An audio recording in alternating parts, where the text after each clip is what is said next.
देवराजसेव्यमान पावनाङ्घ्रिपङ्कजम् जालयज्ञसूत्रमिन्दुशेखरम् कृपाकरम् नारदादियोगिवृन्दवन्दितम् दिगम्बरम् काशिकापुराधिनाथकालभैरवम् भजे भानुकोटिभास्वरम् भवाब्धितारकम् परम् नीलकण्ठमीप्सितार्थदायकम् त्रिलोचनम् कालकालमम्बुजाक्षमक्षशूलमक्षरम् काशिकापुराधिनाथकालभैरवम् भजे शूलटङ्कपाशदण्डपाणिमादिकारणम् श्यामकायमादिदेवमक्षरम् निरामयम् भीमविक्रमः प्रभुम् विचित्रताण्डव प्रियम् काशिकापुराधिनाथकालभैरवम् भजे मुक्तिमुक्तिदायकम् प्रशस्तचारुविग्रहम् भक्तवत्सलम् स्थितम् समस्तलोकविग्रहम् निरिक्मरन्मनोज्ञहेम किङ्किणीलसत्कटिम्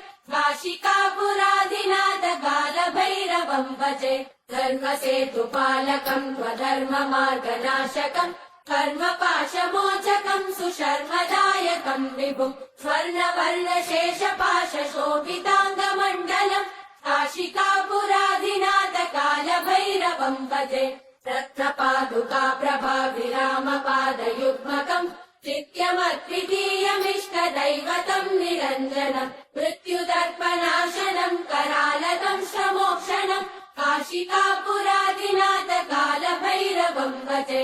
अट्टहासभिन्न पद्मजाण्डकोश सन्तति दृष्टिपातनष्टपापजालमुग्रशासनम् अष्टसिद्धिदायकम् कपालमालिकन्दरम् काशिकापुराधिनाथकालभैरवम् भजे भूतसङ्गनायकम् विशालकीर्तिदायकम् काशीवासलोकपुण्यपापशोधकम् विभुम् नीतिमार्गकोविदम् पुरातनम् जगत्पतिम् काशिकापुराधिनाथकालभैरवम् भजे कालभैरवाष्टकम् पठन्ति ये मनोहरम्